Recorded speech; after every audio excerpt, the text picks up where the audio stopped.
What is going on, everyone? We are back in our Bears franchise in Madden 17, and today we have the opportunity to punch our return ticket to the Super Bowl, and all that stands in our way is the Atlanta Falcons. Now, if the defense can play like it did last week, I think we have a great shot at it. We shut out the Seahawks 12-0. It was the Patriots winning. Atlanta obviously won, and then the Bengals beat the Titans. So your NFC AFC Championship matchups are Patriots at Bengals, Bears at the Falcons. Now, we are on the road for this one, and the Falcons sporting a little bit of a different team this year. Thomas Jeffrey, a rookie quarterback, very, very good year. Devontae Freeman, another good year for him. And look at this, Jeremy Langford, 17 touchdowns. That actually was enough to lead the league in touchdowns, and then receiving a lot of options here. Julio Jones, 1,100 yards.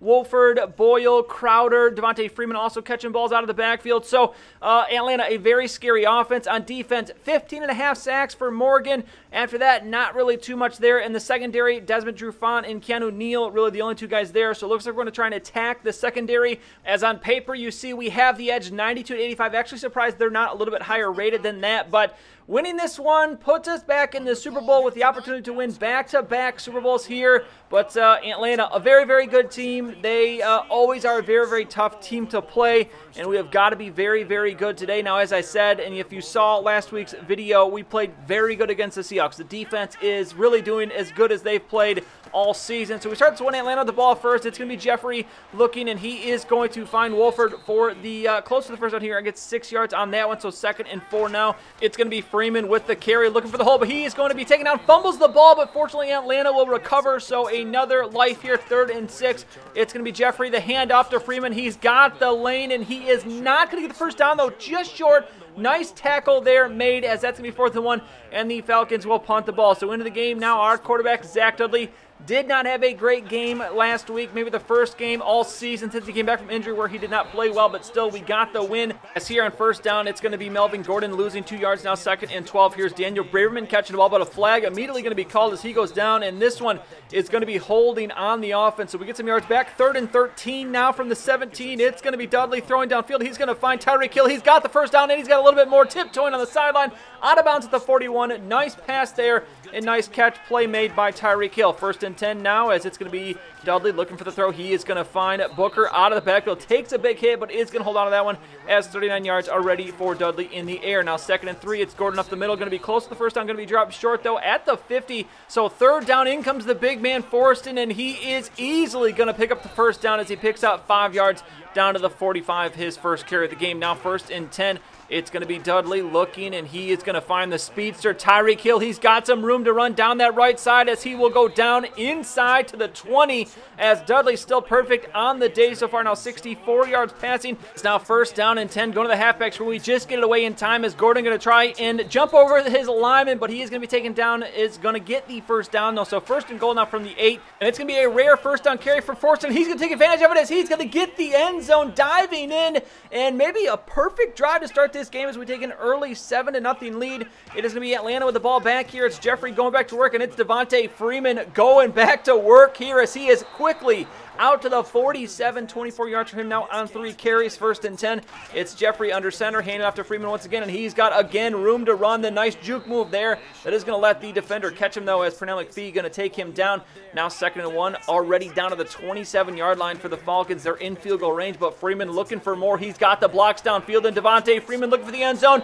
Just going to be dropped short, as it's Houston Carson bringing him down at the 1-yard line. Now 1st and goal, as Atlanta looking for the immediate answer, but this is not going to be it. Sack on 1st down, as that is now going to back them up to the 7-yard line. 2nd and goal from the 7, as Jeffrey under center. He's handed off to Freeman, and Freeman going to be dropped. He fumbles the ball. It's going to be recovered by Houston Carson, and how about that? The 2nd fumble for Freeman, and he's hurt at the end of the play as well. 2nd fumble in the first half. He's going to lose this one.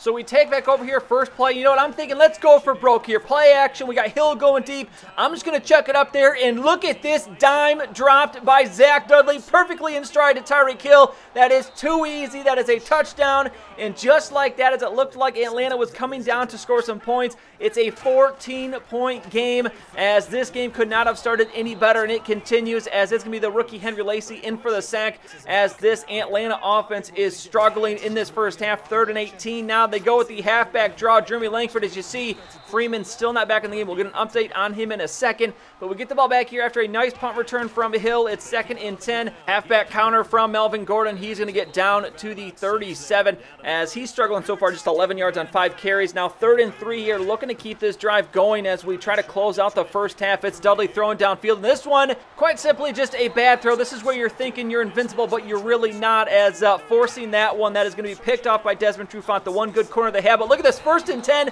I don't know what Atlanta was doing here as Jeffrey into the end zone, doesn't get rid of it, and he is going to be sacked for the safety, so it makes it a 16-0 game, all Bears in the first half. And look at this, Devontae Freeman, turf toe out for the game, so maybe the best, the brightest spot at least for the Atlanta Falcons in the first half is out for the rest of the game. So we take over here to start the 3rd quarter, 2nd and 14. It is going to be Dudley throwing. He's going to find Brewerman, and Daniel Brewerman is going to go down to an injury. So the injuries here piling up. Nelson Aguilar going to come in the game for him. So 3rd and 8 here as we try to get this opening drive going. It's going to be Dudley dropping back, looking for the throw. No one's open, and he's going to be hit. Just gets it away, fortunately, to avoid the sack, but that is going to mean a punt for us. And a shoulder tear means Daniel Brewerman is going to be out for the rest of the game. And that sounds semi-serious, so we'll have to see if he's going to be out multiple weeks, but he is out for the remainder of this game. Fortunately, not a big player in our offense, especially in comparison to Devontae Freeman. So 2nd and 2, here comes the Atlanta Falcons looking for some points. They really need some points to start this 3rd quarter. 1st and 10 here as they're already across the 50. It's Jeffrey looking downfield, and he is going to face pressure. Flag on the play, sack on the play, and I believe this is going to be offensive holding. We will decline, making this one a sack.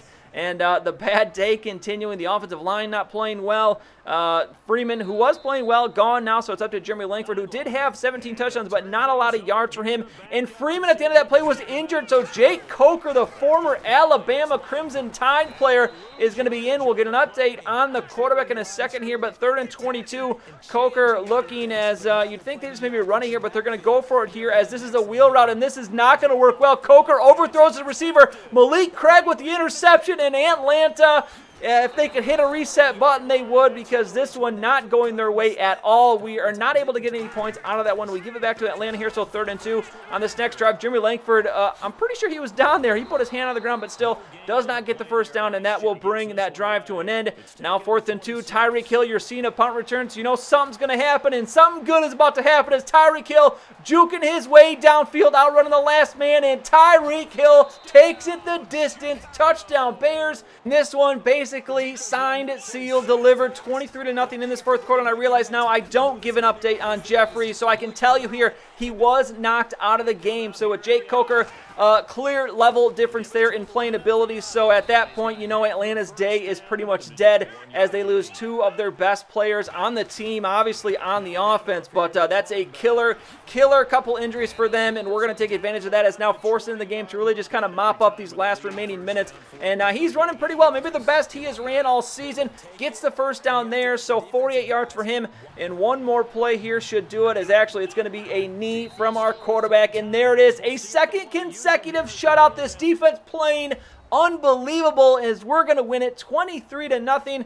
Somewhat of an anticlimactic, not necessarily. That was a pretty exciting game, but still, I expected a lot more from Atlanta in this one. Zach Dudley didn't have to do a lot here. 10 of 15 for 195, 1 touchdown. Did throw the interception, which was my fault, forcing the throw. But Jeffrey, 4 of 6 for just 35 yards. Coker, 3 of 9 for 33 in that bad, very bad overthrow interception that he had. Now, Devontae Freeman was having a very good day. 8.7 yards per carry. Did fumble twice, but 61 yards. In comparison, you see Jeremy Langford, 11 for 13, just 1.1 yards per carry. And Forston outgains Melvin Gordon, 18 for just 38, so he had a bad day on the ground as well. As I think for the first time all season, Melvin Gordon is not our leading rusher, which obviously okay because we still get the win. Devontae Freeman, though, the injury to him, they are not able to overcome.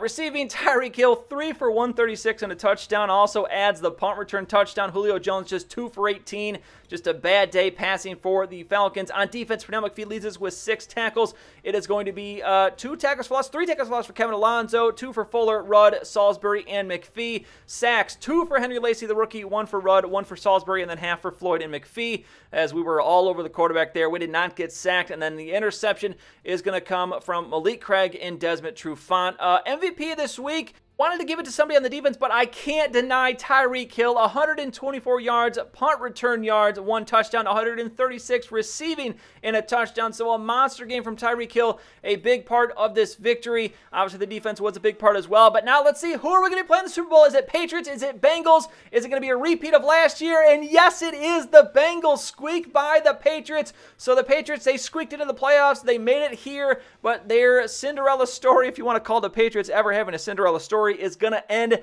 and this is going to be a repeat of last year. We beat Cincinnati last year in the Super Bowl, and now we play them again. They'll be the home team this time, and they have a little bit better record. I think they still came in on a wild card, but they're 10-6. I think they only had 8 wins last year. I think they snuck into the playoffs, actually, and made it to the Super Bowl, so they just denied the Patriots doing what they did last year. But that's it. It's Bengals. It's Bears. It's the Super Bowl in Dallas. And we will look for a back-to-back Super Bowl victory, Super Bowl number 2 for us in this franchise. We'll see if we can do it. I think we got a great shot. I mean, this team playing maybe as I thought maybe earlier towards the second half of the season was maybe the best football we will play all season, but we are maybe playing the best football we have played all year. The injuries are minimal. I think Daniel Braverman is going to be back, especially considering we have 2 weeks until the Super Bowl with the Pro Bowl in between. So we will be full strength. I think the Bengals are pretty much full strength, and we'll be looking for that Super Bowl victory. So make sure you don't miss that one. That's it for this one, though. If you enjoyed it, please go to give it a like. I'd really appreciate it, and subscribe to see any future videos that I make. As always, thank you for watching, and I'll see you next time.